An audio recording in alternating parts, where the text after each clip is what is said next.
Le ministre délégué auprès du ministre de l'Intérieur, de la décentralisation et du développement local, Juste Désiré Mondélé, s'est entretenu avec les élus locaux du département de Pointe-Noire le mardi 15 novembre 2022 dans la capitale économique.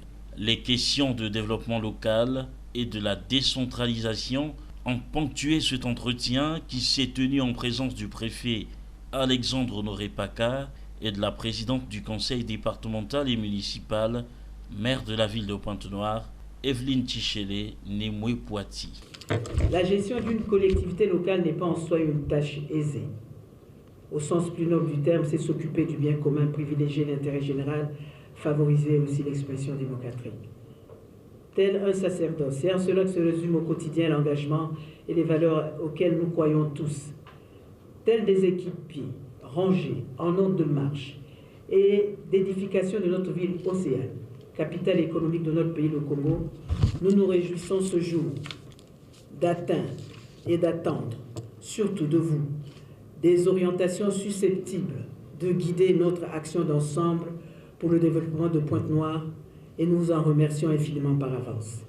Dans son adresse, le ministre a exhorté l'Assemblée locale à s'approprier le projet de modernisation de la ville lancé dernièrement par le président de la République, chef de l'État, son Excellence Denis Sassou Nguesso, et a par la même occasion annoncé l'effectivité du transfert de compétences en matière de décentralisation de la santé et de l'éducation d'ici 2023. Nous avons tous suivi le ministre d'État Jean-Jacques Bouya qui a brillamment présenter, esquisser les grands projets de la ville de demain. Ce qu'on peut retenir, c'est que de ce projet, on peut extirper, on peut sortir, en tout cas un plan local de développement. Dans ces projets, on peut aussi voir une approche de management urbanistique moderne et aussi et surtout une modification de la structure spatiale de la ville qui devrait en fait bénéficier directement aux populations locales. Alors vous êtes des élus de proximité, je vous exhorte à vous approprier ce projet.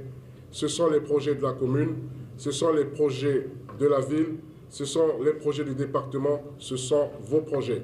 Donc il vous revient à vous de vous approprier ces projets, il vous revient de les traduire ou sinon de traduire ce projet de développement local du centenaire en délibération pour que les élus que vous êtes soyez au premier plan, que vous suiviez pas à pas la mise en œuvre, l'implémentation de ces projets et en associant vos mandants, donc en associant la population, puisque la cible de ces projets n'est que la population et ces projets ne visent in fine que le bien-être de la population.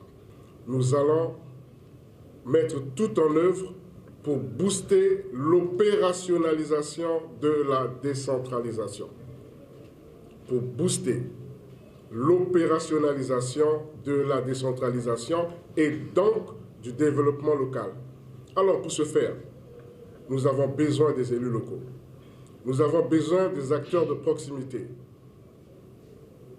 Une très bonne nouvelle à vous annoncer, c'est que les transferts, puisqu'il n'y aura pas de décentralisation, sans transfert réel des moyens y afférents. Le gouvernement de la République vient de prendre des dispositions pour que, à partir de 2023, les transferts concernant les secteurs de la santé, de l'éducation, donc préscolaire, scolaire et des collèges, soient gérés directement par les collectivités locales.